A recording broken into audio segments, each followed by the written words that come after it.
हाल ही में एक सभा के दौरान आपने गृह मंत्री डॉक्टर नरोत्तम मिश्रा पर जो आरोप लगाए थे, उन आरोपों में आपने कहा कि वो 9 नंबर चप्पल है उनके लिए, आपने ऐसा बोला था और बाद में आपने खेद प्रकट कर लिया। तो आपको ऐसा लगा कि जो केस न लग जाए या आपको जेल ना भेज दें, आपको आप डर गए थे कि इसलिए खेद मांगना पड़ा आपको?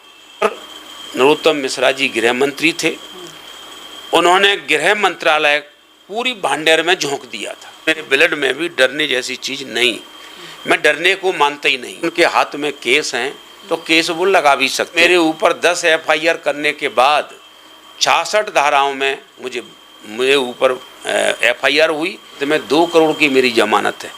तो मैं तो दतिया के बारे में कहूँगा कि कुशवा समाज की जमीन या व्यापारी समाज की जमीन, इस शहर में जमीन आ गई, उस जमीन को उन्होंने सरकारी घोषित करा के और उन्हें बेदखल कर दिया है। तो इतना अन्याय, झूठे मुकदमे पुलिस से दर्ज होते हैं। लोगों के न्याय के लिए लड़ता हूँ, मैं लोगों को न्याय दिलवाऊंगा, इसके लिए मेरी लड़ाई है और जारी रहेगी।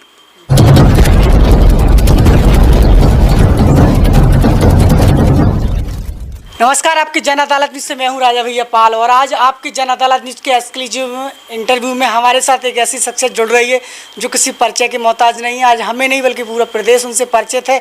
हम बात कर रहे हैं चंबल संभाग से कांग्रेस के प्रभारी और वर्तमान में भांडेर से कांग्रेस पार्टी की तरफ से दावेदारी कर रहे पूर्व विधायक फूलसिंह बरैया जी। आपकी जन अदालत न्यूज़ पर जुड़ रहे हैं, स्वागत है सर हमारे चैनल पर। सर धन्यवाद। बरैया जी, एक बड़ा सवाल आपके सामने करते हैं। पिछली बार भी जिस तरीके से भाजपा सरकार ने एक बड़ा मुद्दा बनाया था फूलसिंह बरैया जी के लिए कि फूलसिंह बरैया जी धर्म को नहीं मानते, मंदिर में नहीं जाते हैं, ईश्वरवादी नहीं हैं, तो ये मुद्दा कहीं ना कहीं इस बार भी आपके ऊपर भाजपा लगाएगी, तो कैसे निपटेंगे इस आरोप से? ये भारतीय जनता पार्टी का फैलाया हुआ एक षड्यंत्रकारी विषय है। हम लोग धर्म का सम्मान करते हैं, सभी धर्मों का सम्मान करते हैं, और कोई कहे कि नहीं मानते, हम धर्म को मानते भी हैं और धर्म की मान्यताओं का सम्मान करते हैं, और कोई भी धार्मिक व्यक्ति है उसको कोई ठेस पहुंचाए उसका भी सम्मान करते हैं। लेकिन भारतीय जनता पार्टी वो ऐसी पार्टी है कि धर्म का नाम लेकर के उन्माद फैलाती है, और अगर उन्माद फैल गया, क्षेत्र में दंगा फसाद हो गया, तो भाजपा को लगता है कि इससे हमें फ़ायदा है। मैं समझता हूँ आज तो फ़ायदा है कि भाजपा धर्म के नाम से दंगा कर दे, उन्माद फैला दे, किसी को बदनाम कर दे, आज तो भाजपा को फ़ायदा है। लेकिन जनता धीरे धीरे सब समझ रही है, और आने वाले समय में जनता जितनी नफरत भाजपा से करेगी उतनी नफरत जनता ने अभी तक किसी पार्टी से नहीं की होगी। ये आने वाला समय बता देगा। भांडेर विधानसभा में जिस तरीके से अभी हाल ही में एक सभा के दौरान आपने गृह मंत्री डॉक्टर नरोत्तम मिश्रा पर जो आरोप लगाए थे, उन आरोपों में आपने कहा कि वो 9 नंबर चप्पल है उनके लिए, आपने ऐसा बोला था और बाद में आपने खेद प्रकट कर लिया। तो आपको ऐसा लगा कि जो केस न लग जाए या आपको जेल ना भेज दें, आप डर गए थे कि इसलिए खेद मांगना पड़ा आपको? देखिए, जहाँ तक नरोत्तम मिश्रा जी गृह मंत्री हैं मध्य प्रदेश के, और मैं इस कारण से उनके खिलाफ कोई शब्द बोला हूँ, तो मैं समझता हूँ कि उसके पीछे की मैं आज कहना चाहूँगा कि नरोत्तम मिश्रा जी ने जो चुनाव हुआ था बाई इलेक्शन, जिसमें मैं कैंडिडेट कांग्रेस की तरफ से था, और ऐसी हवा और लहर थी कि 40,000 वोटों से ज़्यादा से सीट जीत रही, तो वहाँ पर नरोत्तम मिश्रा जी गृह मंत्री थे, उन्होंने गृह मंत्रालय पूरी भांडेर में झोंक दिया था। पूरी पुलिस, मैं समझता हूँ कि पुलिस से जो काम करवाना चाहिए उन्होंने वो काम तो नहीं करवाया, उन्होंने पुलिस के हाथों एक अनैतिक काम करवा दिया। उन्होंने पुलिस के हाथों से EVM के बटन दबवाए, थानेदारों से बूथ कैप्चरिंग करवाई, और यही नहीं, मुझे हराने के लिए उन्होंने क्या क्या काम किए कि वहाँ के संभ्रांत व्यक्ति, गांव के मुखिया, जिनका बात पूरा गांव मानता है, या ये कहें कि कोई जनपद अध्यक्ष, कोई जनपद सदस्य, कोई जिला परिषद सदस्य, कोई सरपंच, कोई उप सरपंच, कोई पूर्व सरपंच, ऐसे संभ्रांत जो व्यक्ति हैं उनको उन्होंने पुलिस के ताकत से उन्होंने डबरा बुलवाया और कहा कि तुम जैसे अपनी सरपंची जीते हो वैसे ही तुम हमारी सीट जिताओ। उन्होंने कहा ना, हम तो कांग्रेसी, हम ये काम नहीं करेंगे। तो उन्होंने, गृह मंत्री जी ने कहा कि इनको जेल भेज दो, और कुछ को जेल भेज भी दिया। अब जेल के डर से जिस व्यक्ति ने अपनी इज्जत 3 पीढ़ी से कमाई हो, तो उसे चिंता होती है कि हमारी 3 पीढ़ी की इज्जत को बर्बाद कर दिया जाएगा। तो अपनी 3 पीढ़ी से जो इज्जत कमाई थी उसे बर्बाद ना हो पाए, इसलिए वो शांत रह गए थे। और जैसे ही वो शांत हुए और उन्होंने अनुवाद के जरिए उस सीट के वोटों को लुभा करके, डरा धमका करके, पुलिस से बटन दबा करके, थानेदारों से बूथ कैप्चरिंग करा के वो सीट उन्होंने जीत ली थी। यही नहीं, मुझे लगा कि ये लोकतंत्र का गला घोंट दिया है। मुझे लगता है कि बटन अगर पुलिस दबा रही है तो लोकतंत्र का ही नुकसान था, देश का भी नुकसान है। ये तो मैं समझता हूँ कि देश के खिलाफ विषय है। और दतिया में उन्होंने, गरीब लोग हों चाहे धनवान हों चाहे कोई भी हो, दतिया में कुशवाहा समाज की ज़मीन, कुशवाहों का पहले शहर के इर्द गिर्द रहना, तो मैं समझता हूँ कि उनका जो काम था उस तरीके से सारे शहरों के आसपास की ज़मीन कुशवाहा समाज की थी। और वो कुशवाहा समाज की ज़मीन जब शहरों में विकास हुआ तो वो ज़मीन 20 शहर में आ गई। जब 20 शहर में वो ज़मीन आ गई तो वो ज़मीन कीमती हो गई। उस कीमती ज़मीन को पूरे देश में ही हड़पा है। लेकिन मैं तो दतिया के बारे में कहूँगा कि कुशवाहा समाज की ज़मीन या व्यापारी समाज की ज़मीन या यादव समाज की ज़मीन या दांगी समाज की ज़मीन या बघेल समाज की ज़मीन या ब्राह्मण समाज की, ठाकुर समाज, कोई भी समाज हो, उसकी 20 शहर में ज़मीन आ गई। उस ज़मीन को उन्होंने सरकारी घोषित करा के और उन्हें बेदखल कर दिया है। और यही नहीं, कुछ ज़मीनों पर तो उनके अपने लोग काबिज भी हो गए। तो इतना अन्याय, झूठे मुकदमे पुलिस से दर्ज होते। मैं एसपी कलेक्टर का एक ही काम है कि नरोत्तम मिश्रा जी के विरोधी हैं उन पर मुकदमे लगा दिए जाएं, उन्हें जेल भेजा जाए और डरा धमका करके दतिया में जो कुछ करना चाहते थे वो कर लिया। इसके कारण मैंने उनके खिलाफ बात कही है। और जो बात मैंने कही है वो मैं ऐसा मानता हूँ कि हमारे यहाँ पर ऐसी कहावत है कि कोई व्यक्ति अगर अपमान करता जाए, बच्चे की नौकरी लगी, लिस्ट में नाम है, दूसरे दिन नाम हटा दिया जाए, वो कहे ऐसे कैसे हटा देगा, हटा दिया। तो कहावत में है कि उसके बाप भी नहीं हटा सकते, एक कहावत है। तो मुझे भी लगा कि उनके लोग इस तरह का कह रहे हैं। और मिश्रा जी ने भी कहा कि मेरे पिताजी 16 साल पहले चल बसे, और उनके बारे में जो बोला तो लोगों ने मुझे भी बताया कि उनको ऐसा लगा है कि पिताजी का अपमान किया।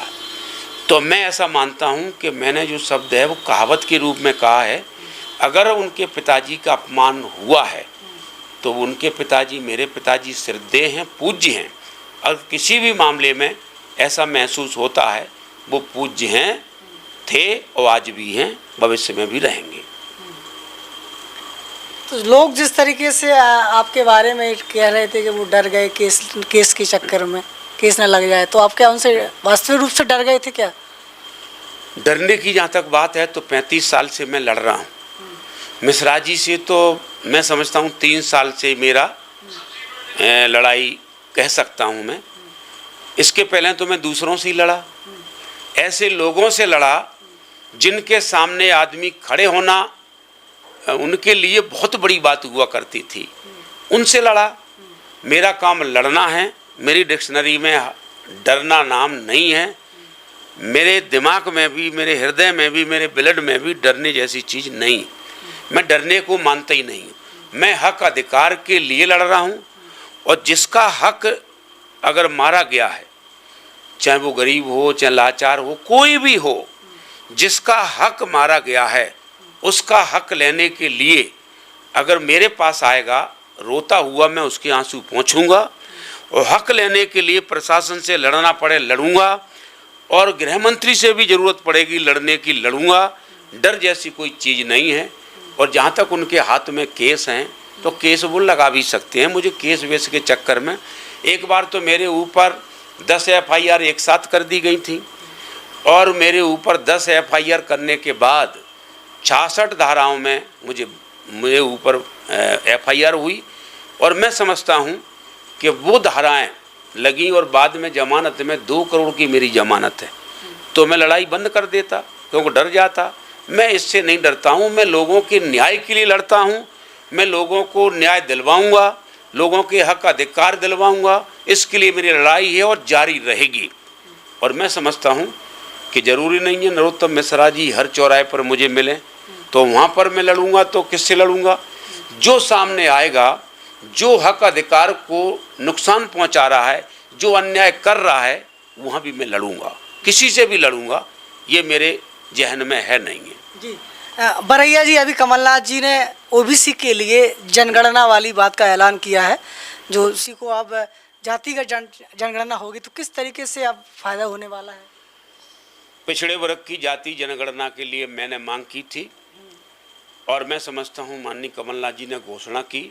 और यही नहीं, ऑल इंडिया कांग्रेस कमेटी का अधिवेशन जब हुआ था, उस अधिवेशन में भी माननीय राहुल जी ने ये पिछड़े वर्ग की जनगणना का ऐलान किया है कि हमारी सरकार आएगी, हम जनगणना कराएंगे।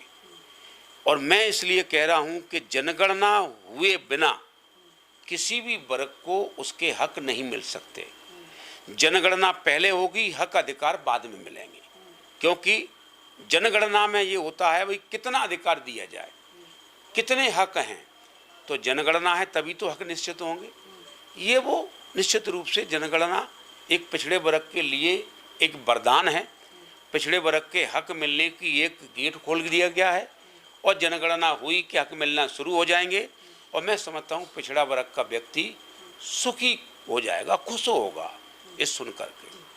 तो विजन क्या है फूल सिंह बरैया जी का? जनता चाहती है कि आपका विजन क्या है भांडेर विधानसभा में? भांडेर विधानसभा में जो पब्लिक के बीच में है, मैं पहले भी विधायक रह चुका हूँ, जो लॉ एंड ऑर्डर और जो ईमानदारी से सरकार का बजट जो लगाने का जनता देख चुकी है, तो मैं समझता हूँ कि जनता को एक विश्वास है कि फूल सिंह बरैया के रहते कानून व्यवस्था दुरुस्त रहेगी और किसी के भी हक अधिकारों को लूटा नहीं जा सकता और जनता सुखी रहेगी, ऐसा जनता को पूर्ण विश्वास है।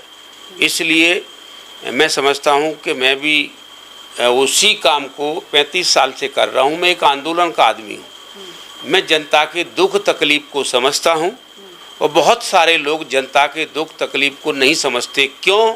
क्योंकि वो किसी आंदोलन से नहीं जुड़े। हम लोग आंदोलन से जुड़े रहे, हम जनता की दुख तकलीफ़ों को जानते हैं और दुख तकलीफ़ों को मिटाने के लिए हम लोग संघर्षरत हैं। भांडेर विधानसभा में आप 35 साल से जुड़े हैं, जा रहे हैं, अब तक आपने किन समस्याओं को परखा? आपने होना क्या क्या क्या होना चाहिए इस समय भांडेर में?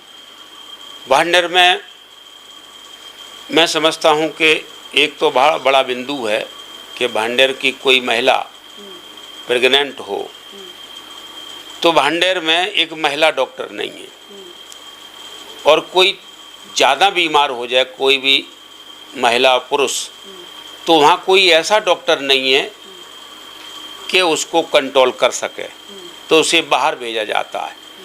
भांडेर के लोग ज़्यादातर झांसी दतिया जाते हैं, तो एक तो उनको तकलीफ़ होती है और बीमार व्यक्ति इतनी दूरी तय करता है तो समझ में आता है कि उसे कितना कष्ट होता है। ये मैं समझता हूँ कि ये बड़ी समस्या है। और भांडेर में रोजगार नाम की कोई चीज़ नहीं है। पढ़े लिखे बच्चे, उनको रोजगार चाहिए, रोजगार नाम की भांडेर में कोई भी चीज़ नहीं है। बेरोजगारी बहुत ही सीमा से ज़्यादा है। हम लोग इसकी पूरी कोशिश करेंगे। और मैं समझता हूँ कि वहाँ एक और बड़ी समस्या है जो किसानों के लिए गले की हड्डी बनी हुई है। वहाँ पर जिस तरह से भारतीय जनता पार्टी ने गाय के बारे में जो कानून बनाया, गाय को छोड़ तो दिया लेकिन गाय के लिए गौशाला नहीं बनाए, तो इसलिए उसकी फसल भी बर्बाद होती है और कहीं न कहीं किसान की आर्थिक बिंदु पर बहुत चोट पड़ती है। इसी विषय को माननीय कमलनाथ जी की जब सरकार थी तो गौशाला बनाई थी, और वो गौशालाएं अगर जो भाजपा की सरकार आई वो गौशालाएं ज्यों की त्यों भी चलाते रहते तो सभी गाय गौशाला में रहती, वो घास खाती और उनको पेट भरने के लिए सरकार की जो व्यवस्था थी वो तय थी, और वो गाय को घर मिलता और किसान को फसल मिलती, तो किसान भी सुखी और गाय भी सुखी। लोकसभा से पिछली बार जो आपका चुनाव था वो कांटे का चुनाव था, मात्र 51 वोट से आप हारे उस समय। तो इस बार क्या रहेगा, क्या कहेंगे आप? मैं समझता हूँ कि जिस तरह से भारतीय जनता पार्टी ने अपना सरकार का ताकत से जो चुनाव हराया था, जनता उतनी ही आक्रोशित है कि इन्होंने जीती हुई सीट छीन ली थी, तो जनता उतनी ही आक्रोश में है। हो सकता है कि इस बार पहले का जो अनुमान था उससे दुगने वोट से जीत हो, ऐसा जनता में उत्साह है और आक्रोश भी है भाजपा के खिलाफ। तो मिलते हैं दूसरी खबर में। आपकी जन